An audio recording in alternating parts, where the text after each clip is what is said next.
Maria, a young woman living in one of the busiest cities in the world, New York. She worked at the post office, sorting letters and packages. From the outside, her job looked simple. But for Maria, it felt like climbing a mountain every day. Her body ached, her mind raced, and her heart was constantly worried. After work, she would come home exhausted. She wanted to play with her 4-year-old son, spend time with her husband Jack, cook a nice dinner, but her body wouldn't listen. At night, she'd lie in bed and stare at the ceiling. Her thoughts would pile up like unopened mail.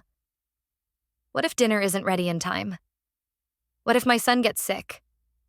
What if I forget something at work tomorrow? What if I'm not being a good enough mom? Her anxiety grew like a quiet storm, rising day by day, until one morning at work, while lifting a heavy box, she felt her chest tighten and her breath shorten. For a moment, the world went still.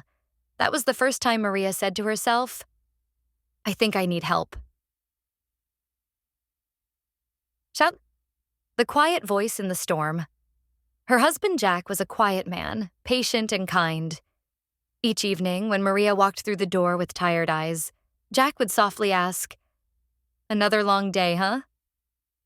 One night, as they sat at dinner, Maria's fork stopped midair. She looked at him and whispered, "I think I'm failing at everything, Jack." Jack gently placed his hand on hers and replied, "You're tired, Maria. That doesn't make you weak. It makes you human. And you don't have to carry all of this alone. If the anxiety is getting louder, maybe it's time to talk to someone who can help." But it wasn't just Jack. A few days later, her close friend Carmen called from across the city. During their chat, Carmen said, "Maria, remember when I was struggling last year? Talking to a therapist helped me more than I expected. She didn't fix everything, but she showed me how to breathe again." That same evening, Maria booked her first appointment. Healing begins in the smallest ways. Her therapist, a calm woman in her 50s, listened without judgment. After hearing Maria's story, she said, "Your anxiety isn't because you're doing too little. It's because you're doing too much without taking time to rest your mind.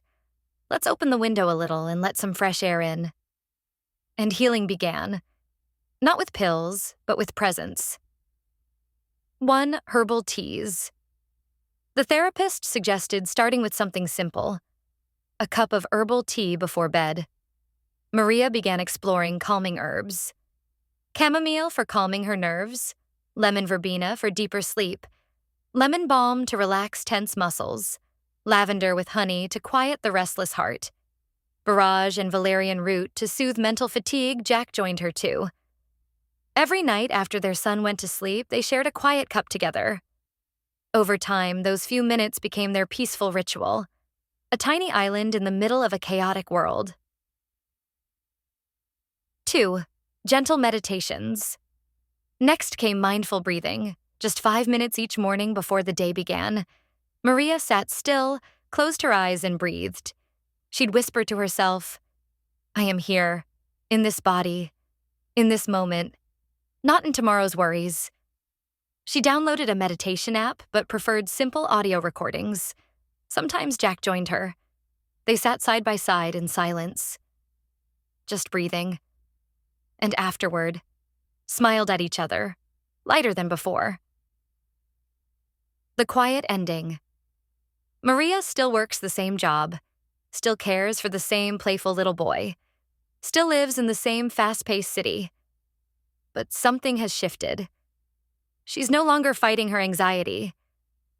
She's learning to sit with it, breathe through it, and choose peace where she can. She's not alone anymore. She lets Jack in. She lets herself rest.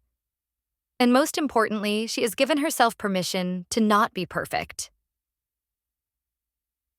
And if you're listening to this right now, if your mind is full, if your breath feels short, maybe it's time to pour a cup of tea. Maybe it's time to breathe. Sometimes healing begins with a whisper. And sometimes it begins with the quiet voice of someone who loves you, saying, "You don't have to carry this all alone."